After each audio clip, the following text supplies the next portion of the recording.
సంఘమంతా కలిసి మా ఇంట్లో దేవుని గణపరచాలి, స్తుతించాలనే ఉద్దేశంతో దేవుని యొక్క నామాన్ని ప్రస్తుతించడానికి దైవజనుడు సంఘం అంతా మా ఇంటికి వచ్చి ఈ నూతన సంవత్సరంలో ప్రవేశించినటువంటి మమ్మల్ని దేవుడు దీవించినట్లుగా, దేవుని సన్నిధి మా మీదకు దిగి వచ్చినట్లుగా మా కొరకు ప్రార్థన చేయాలని మనల్ని అందరినీ ఆహ్వానించినటువంటి మన ప్రియ సహోదరి మేరీ గారికి, శ్రీను గారికి నా హృదయపూర్వకమైనటువంటి వందనాలు. మరి మంచి సదవకాశాన్ని దేవుడిచ్చినందుకు దేవునికి స్తోత్రాలు చెల్లిస్తూ ఉన్నాను.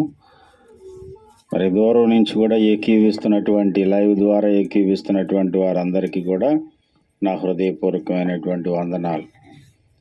బాబు, నా వాయిస్ వినబడుతుందనైనా నీకు వినబడుతుందా? వినబడడంతోనే కనబడతాను కూడా చూడు సారి. రైట్, దేవునికి స్తోత్రం, హల్లెలూయా. ఈ సమయంలో దేవుని యొక్క పరిశుద్ధ గ్రంథంలో నుండి ఇర్మియా గ్రంథము 31వ అధ్యాయం, ఇర్మియా గ్రంథము 31వ అధ్యాయము 24వ వచనాన్ని చదువుకుని దేవుని యొక్క వాగ్దానమును మనము స్వతంత్రించుకుందాం. అలసియున్న వారి ఆశను తృప్తిపరచుదును, కృషించి ఉన్న వారినందరినీ నింపుదును. దేవుడి యొక్క పరిశుద్ధ వాక్యము చేత మనందరితోనూ మాట్లాడినట్లుగా దేవుని ఆత్మ సహాయం కొరకు మనం ప్రార్థన చేద్దాం.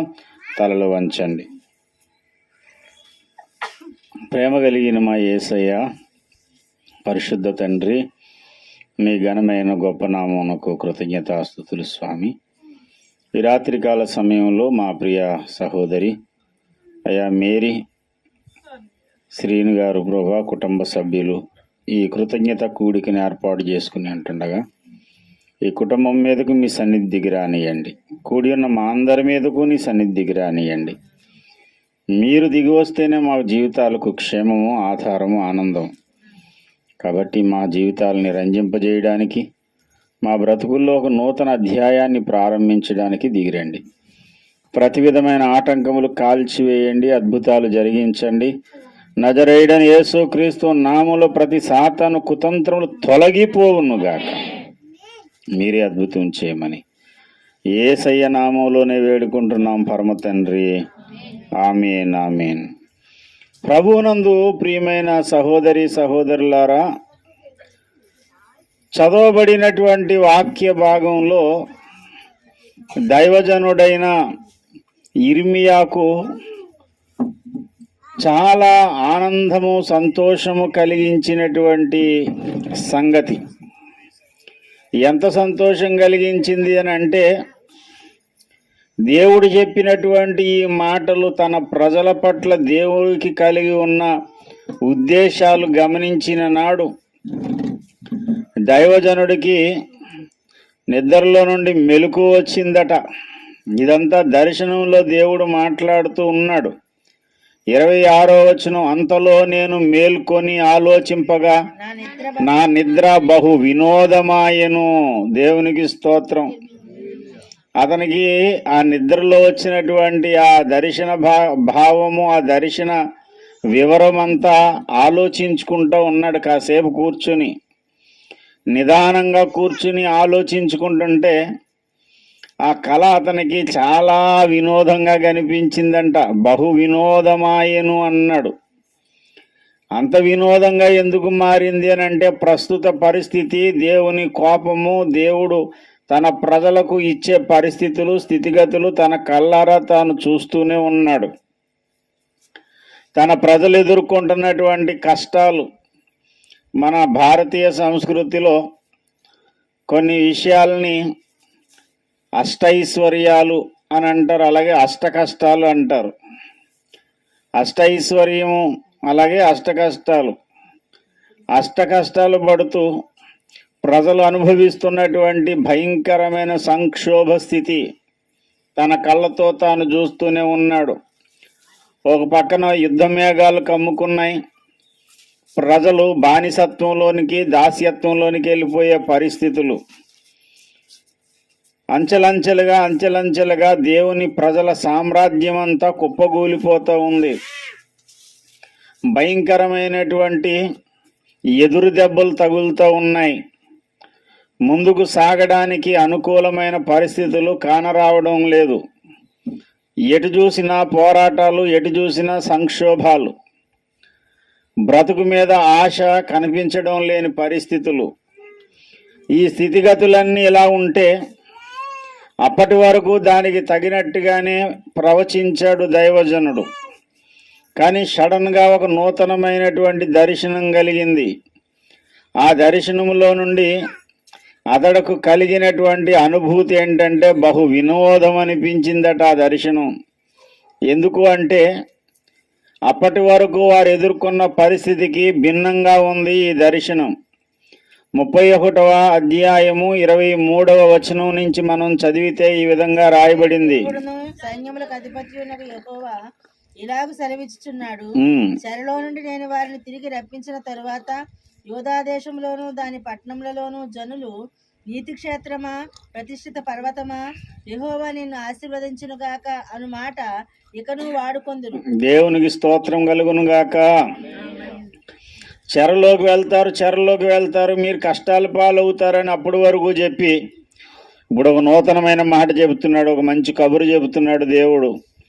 ఆ కబురు ఏంటయ్యా అంటే, చెరలో నుండి నేను మిమ్మల్ని రప్పిస్తాను, తర్వాత యోధా దేశములోను దాని పట్టణములోను నివాసులు లేకుండా పోతారని అంతకుముందు చెప్పిన ప్రవచనానికి భిన్నంగా ఉంది ఈ మాట.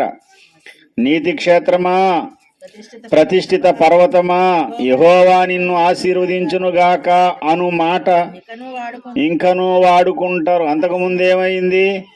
మీ దేవుని యొక్క ఉగ్రత మీ మీదకు వచ్చింది, గొప్ప దేవుని పట్టణం అనుకున్నారు, గొప్ప ప్రజలు అనుకున్నారు, మీకు ఇలాంటి కరం పట్టింది ఏంటి, మీ స్థితిగతులు ఏంటి ఇలాగైపోయాయి, మీ రాజ్యం ఏంటి కుప్పగూలిపోయింది, ఇందుకేనా మీరు గొప్ప జనాంగం అయ్యారు, ఇందుకేనా దేవుడు మిమ్మల్ని ఏర్పాటు చేసుకున్నాడని అందరూ కూడా, దారిన పోయే వారందరూ కూడా తలలు ఊచుచు తలలు ఊపుతూ ఎక్కిరిస్తూ చాలా హేళన చేశారు. హాస్యాస్పదంగా మారిపోయింది దేవుని ప్రజల పట్టణం.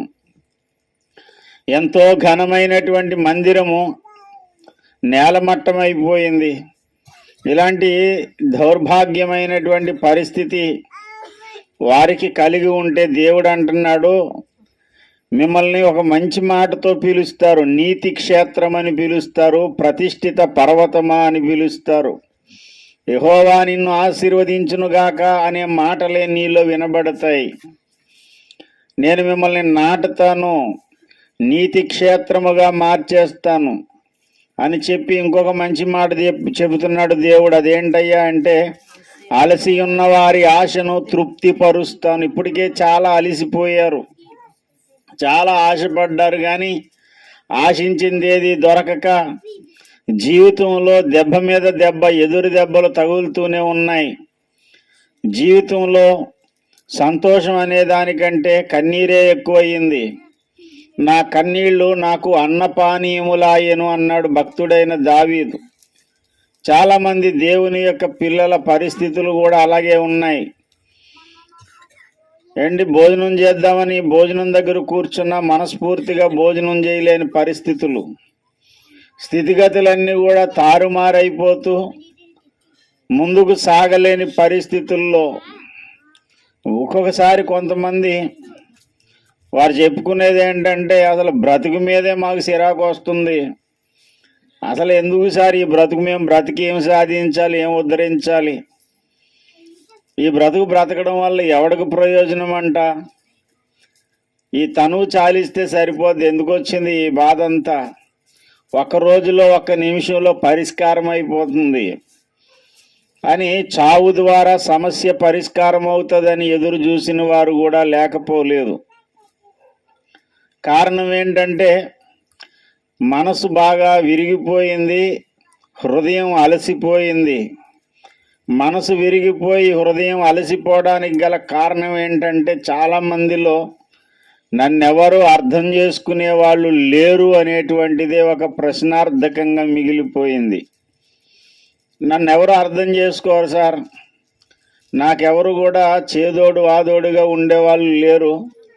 సమస్య వచ్చింది అని అంటే నన్ను పలకరించి ఆదరించే వాళ్ళకంటే నన్ను దెప్పి పొడిసే వాళ్ళే ఎక్కువ ఉన్నారు, నన్ను అర్థం చేసుకునే వాళ్ళు నాకు లేరు అని అనేక మంది హృదయంలో కృంగిపోతూ ఆఖరికి ఆత్మహత్యలకు పరుగులు పెడుతూ ఉన్నారు.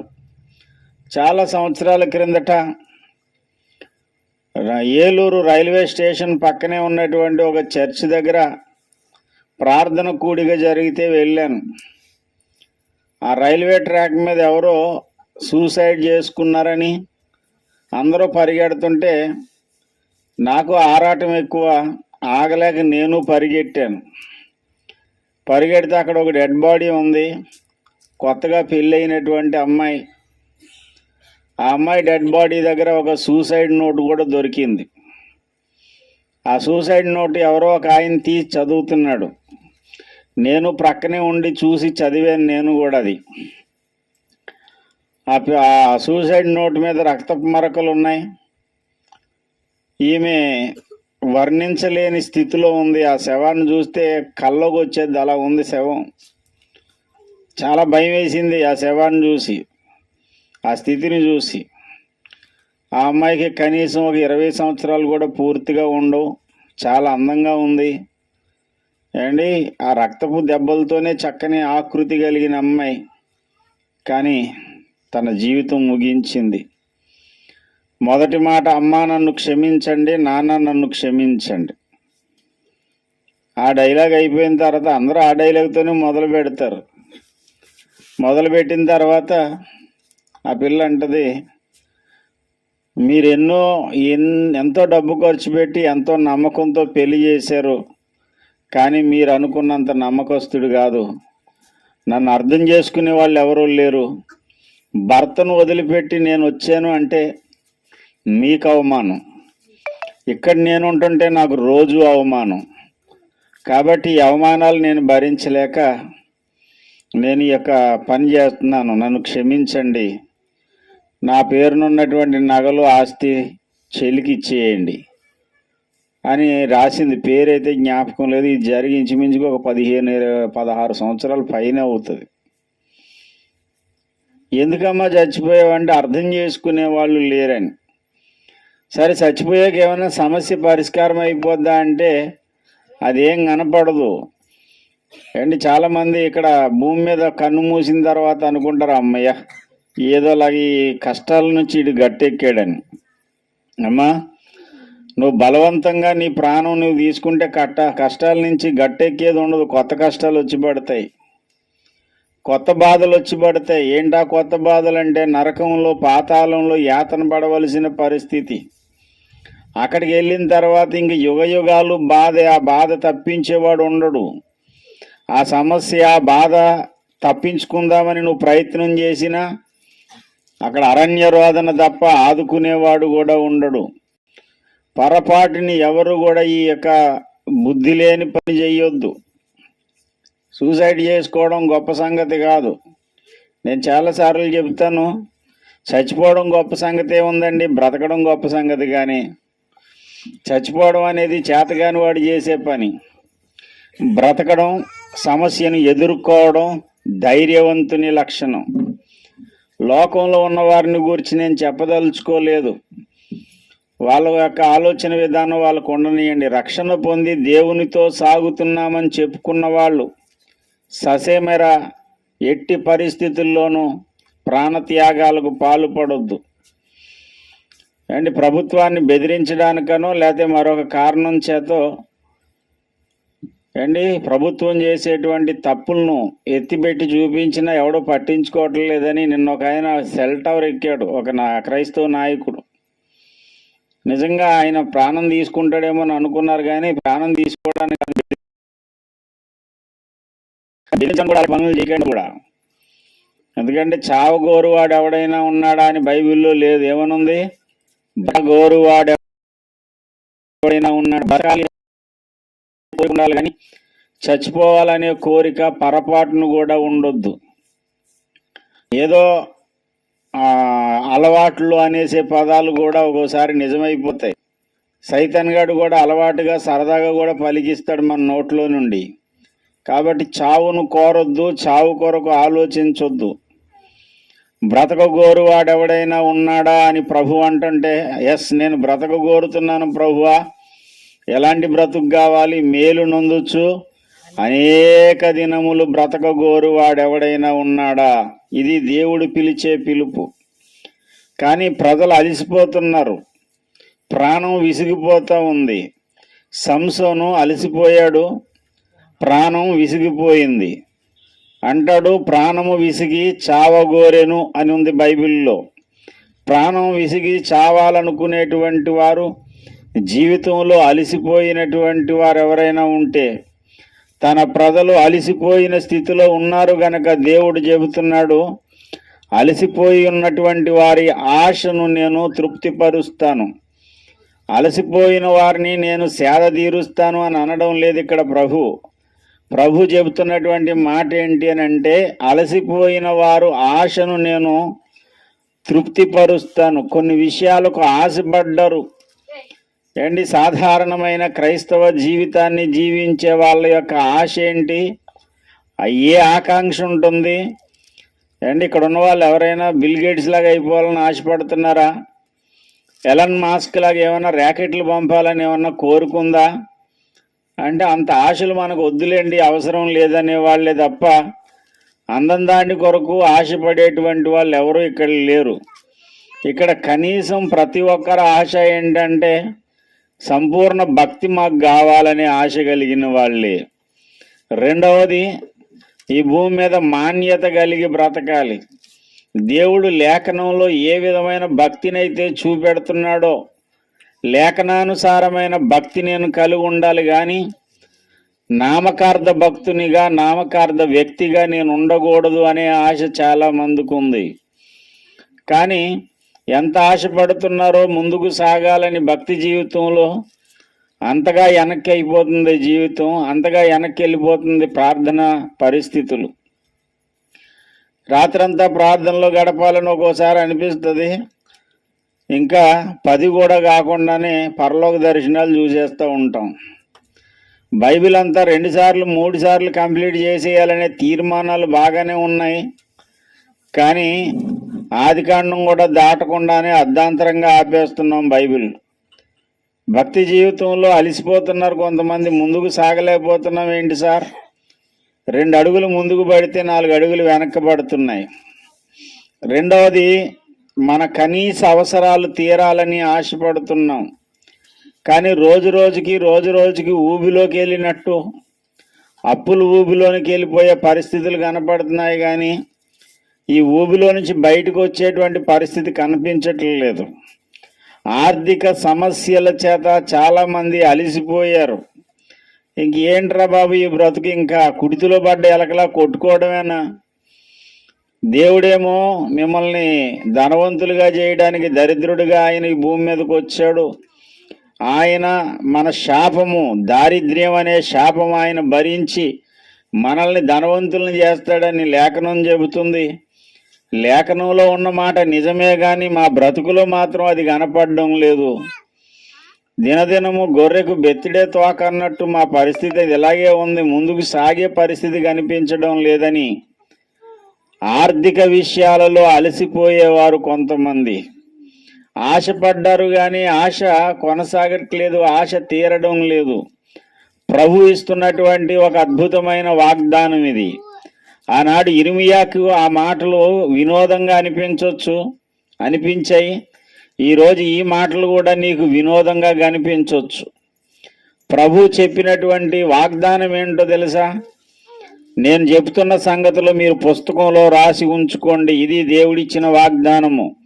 ఇర్మియా గ్రంథం 30వ అధ్యాయం 3వ వచనం ఆఖరి భాగంలో, కావున నేను నీతో చెప్పిన మాటలన్నిటినీ ఒక పుస్తకములో రాసుకుని ఉంచుకో.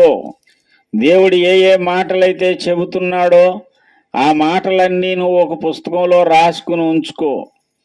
అవి తూచా తప్పకుండా దేవుడు నెరవేర్చబోతూ ఉన్నాడు. భక్తి జీవితంలో ఇది వరకు ఉన్నది ఒక ఎత్తు, ఇక నుండి జరిగేది మరొక పరిస్థితి. ఇప్పటి వరకు నువ్వు ఎదుర్కొన్న సంక్షోభ స్థితి నీకు ఉండదు. నూతన కార్యాలు దేవుడు జరిగించబోతున్నాడు. కారణము ఈ 31:3 చెబుతున్నాడు, శాశ్వతమైన ప్రేమతో నేను ప్రేమిస్తున్నాను గనుక విడవక నీ ఎడల నేను కృప చూపుచున్నాను. ఆ శాశ్వతమైనటువంటి దేవుని ప్రేమ అలసిపోయిన నిన్ను తృప్తిపరుస్తుంది. దేవునికి స్తోత్రం. ఆశపడ్డావు, ఆశ తీరక అలసిపోయావు, ఎన్నో ప్రయత్నాలు చేసావు, ఎన్నో ప్రయోగాలు చేసావు, ప్రయత్నాలు చేసావు, ముందుకు సాగాలని ఎంత ముందుకు అనుకున్నా వెనక్కి వెళ్ళిపోయావు. ఇప్పటి వరకు నా ప్రియమైన దేవుని బిడ్డ, నువ్వు అలసిపోయి వేసారిపోయావు గనుక నీ ఎడల ప్రేమతోనే దేవుడు తన కార్యం చేస్తున్నాడు. నీ ప్రయత్నాలన్నీ ఫలించలేదు గనుక దేవుని ప్రేమ పనిచేస్తుంది. ఇప్పుడు దేవుని కృపా కార్యం ప్రారంభమవుతుంది. ఆర్థికంగా నువ్వు ఎంత అలసిపోయావో అంత విచిత్రంగా దేవుడు నిన్ను పైకి లేవనెత్తబోతూ ఉన్నాడు. ఎంతగా నువ్వు ఆశ్చర్యపోతావు. ఆయనకే వినోదం అనిపించింది, నవ్వు అనిపించింది కళ్ళలోంచి లేచేసరికి. పరిస్థితులు చూస్తే ఎంత ఘోరంగా ఉన్నాయి, దేవుడు చూస్తే ఎలా మాట్లాడుతున్నాడు. నీతి క్షేత్రమా, పరిశుద్ధ పర్వతమా, ప్రతిష్ఠిత పర్వతమా, యెహోవా నిన్ను ఆశీర్వదించునుగా కానీ జనులు పలుకుతారా? శాపము, అవమానము, దుఃఖము మాకు చుట్టుముట్టు ఉంటే దేవుడేంటి ఇలా పలికిస్తున్నాడు అని వినోదం అనిపించింది. బహు వినోదం అయిపోయింది దైవజనుడికి. కానీ ఈరోజు దేవుడు పలికిస్తున్న ఈ మాటలు నీకు కూడా వినోదంగా ఉండొచ్చు. నువ్వు ఎదుర్కొంటున్న సమస్యలకు వ్యతిరేకంగా దేవుడు కార్యం చేయబోతున్నాడు. ఆర్థిక అనారోగ్య పరిస్థితుల చేత అలిసిపోయినటువంటి దేవుని జనాంగమా, దేవుడు నిన్ను విడిపించబోతూ ఉన్నాడు. అద్భుత కార్యము నీ జీవితంలో జరగబోతుంది. అది జరగడానికి దేవుని ప్రేమే కారణం, దేవుని కృపే కారణం. మనం చేయవలసిందల్లా ఏంటో తెలుసా? ఆయన మాట నమ్మాలి, ఆయన మాట నమ్మాలి, దాన్ని స్వతంత్రించుకోవాలి. యేసుక్రీస్తు నామములో ఈ వాగ్దానము నా జీవితంలో 100% నెరవేరునుగా. కానీ పలుకుతూ వాగ్దానాన్ని స్వతంత్రించుకున్న వాడి జీవితంలో ఈ మాట నెరవేరుతుంది. కొంతమంది దేవుని మాట వింటారు కానీ నమ్మరు. ఒక అధిపతి ఎలీషా చెప్పిన మాట నమ్మడు. ఎలా అంటాడంటే, ఇప్పుడు చూస్తే కరువు ఎంత ఘోరంగా ఉంది, కరువు ఎంత ఘోరంగా ఉంటే నువ్వేమో చాలా రాయితీలు చెబుతున్నావు. నువ్వు చెప్పిందంతా నెరవేరాలంటే ఓ పని చేయాలి, దేవుడు ఆకాశపు కిటికీలు ఇప్పాలి.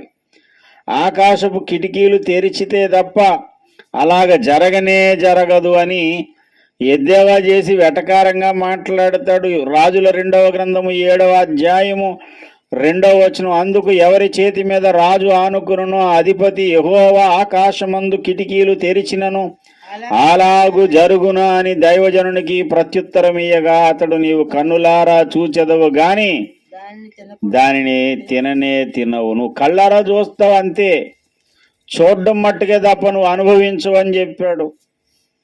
కరువు ఎంత దారుణంగా ఉంది అంటే, ఆ రోజుల్లోనే షమ్రోను పట్టణంలో ₹1కి 1 మానిక సన్నని పిండి అమ్ముతున్నారు.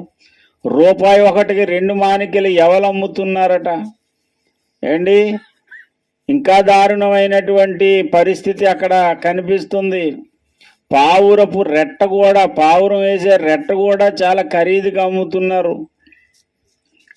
దైవజనుడు చెప్పేది ఏంటంటే, ₹1కి మానిక, 2 మానికలు ఎవలమ్మబడతాయి. ₹1కి 1 మానిక సన్నని పిండి అమ్మబడుతుంది. భయంకరమైన కరువు ఉంటేనేమో దైవజనుడు చెప్పే మాట చాలా విచిత్రంగా అనిపించింది.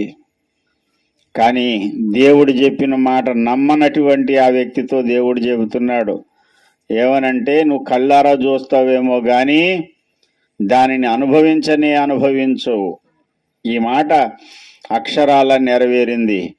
అందరికీ ఆ సమృద్ధి కలిగింది. 19వ వచనం, ఆ అధిపతి యెహోవా ఆకాశమందు కిటికీ తెరిచినను అది జరుగునా అని ఆ దైవజనుడితో చెప్పగా ఆ, నీవు కన్నులారా చూచెదవు గాని దానిని తినకపోవుదు అని అధిపతితో చెప్పాను. జనులు ద్వారమందు అతని త్రొక్కగా అతడు మరణమాయను కనుక ఆ మాట ప్రకారం అతనికి సంభవించింది. ఆ మాట ప్రకారం అతనికి సంభవించెను. కొన్నిసార్లు దేవుడిచ్చే ఆశీర్వచనాన్ని కూడా నమ్మలేరు. కొన్నిసార్లు దేవుడు చెప్పే హెచ్చరికను కూడా నమ్మరు. ఒరే బాబు, నరకం ఉంది, తప్పించుకోండిరా, పరలోకానికి వెళ్ళండిరా అని చెప్తుంటే నరకం నువ్వు చూసావా, నరకం ఉందా, ఎందుకు వచ్చిన మాటలు ఇవి అని వెక్కిరింతారు. దేవుడు నిన్ను దీవిస్తున్నాడు రా బాబు అంటే కూడా అది కూడా నమ్మరు కొంతమంది. నీ జీవితంలో దైవాశీర్వాదం ఎప్పుడు పొందుకోగలుగుతావు అంటే నమ్మిన నాడు. అండి, దేవుని మాట నమ్మాలి, నీ బ్రతుకు సవరించుకోవాలి, విశ్వాసంతో ఎదురు చూడాలి. 100% దేవుడు కార్యం చేయడం మొదలు పెడతాడు అంతే. అది ఎక్కడి నుంచి మొదలు పెడతాడు? మోడీ గారు 15 లక్షల అకౌంట్లో చేయడం, లేకపోతే ఏమైనా లక్కీ లాటరీ దగ్గర, లేకపోతే నేను వెళ్ళే దారిలో ఏమైనా బంగారపు బిస్కెట్లు దొరుకుతాయి, ఇలాగ నువ్వేమీ లెక్కలేయొద్దు. దేవుడు తన దారిలో నిన్ను దీవించడం మొదలు పెడతాడు. ఇప్పటి వరకు నువ్వు ఎంత ప్రయత్నం చేసినా కుదరని ఏకాగ్రత దేవుడు నీకు ఇవ్వబోతున్నాడు ప్రార్థనలో. చాలామంది మోకరింతున్నారు, అలసిపోతున్నారు. ఇంకేమి సార్, మాకేం ఏకాగ్రత వద్దని గురుకుపెట్టి నిద్రపోతున్నారు. నువ్వు ఎన్నిసార్లు ప్రయత్నం చేసి ఓడిపోయేవేమో కానీ ఈ సంవత్సరంలో దేవుడు నీ జీవితంలో ప్రార్థన విషయంలో విజయం ఇవ్వబోతున్నాడు. నమ్మి స్వతంత్రించుకుని ప్రార్థన జీవితాన్ని పెంపొందించుకోండి. ప్రభు నిన్ను దీవిస్తున్నాడు. ప్రభు నీ జీవితంలో కార్యం చేయబోతున్నాడు. ఇప్పటి వరకు నిన్ను అడ్డుకున్న ఆటంకపరిచే దెయ్యాలన్నీ కాలిపోతాయి అంతే. ప్రార్థన చేయడానికి మోకరిస్తున్నావు కానీ ఎంతో భయంకరమైన మగత నిద్ర, నీ ప్రార్థన రావడం లేదు. ప్రార్థన చేస్తున్నాను అనుకుంటున్నావు కానీ నిద్రపోతున్నావు. దానికి కారణమైన సకల చీకటి శక్తులను దేవుడు తీసి అవతల పారైపోతున్నాడు. వాడి చెర నుంచి దేవుడు నిన్ను విడిపిస్తున్నాడు. ఇది దేవుని వాగ్దానం. దీన్ని మనం స్వతంత్రించుకుందాం, సొంతం చేసుకుందాం. ఆధ్యాత్మికంగా, ఆర్థికంగా, ఆరోగ్యపరంగా 3 విషయాలలో కూడా దేవుడు కార్యం చేయబోతున్నాడు. సువార్త సేవ చేసి ఆత్మలు సంపాదించాలనుకున్నటువంటి వారికి కూడా ఇది శుభప్రదమైన సంవత్సరంగా మారబోతుంది. దేవుడు కార్యం చేయడం మొదలు పెడుతున్నాడండి. దేవుడు కార్యం చేయడం మొదలు పెడుతున్నాడు. ఆయన కార్యము చేయడానికి పూనుకున్నాడు కనుక మనము నమ్మి విశ్వసించి స్వతంత్రించుకుందాం. దేవుని వాగ్దానము ఈ కుటుంబ విషయంలోను మనందరి జీవితాలలో కూడా సంపూర్ణముగా నెరవేరునుగాక. ఆమేన్, ఆమేన్, ఆమేన్. రండి మనం ప్రార్థన చేసుకుందాం. అందరూ కూడా తల్ల వంచండి, కన్నులు మూయండి, నాతో పాటు ప్రార్థనలో ఏకీభవించండి. ఈ కుటుంబ పక్షంగా మనం ప్రార్థన చేద్దాం. మీ అందరి వ్యక్తిగత జీవిత విషయంలో కూడా దేవుడు కార్యం చేయబోతున్నాడు. ప్రార్థన చేస్తాను. ప్రార్థన సమయం ఇది. హల్లెలూయా, హల్లెలూయా.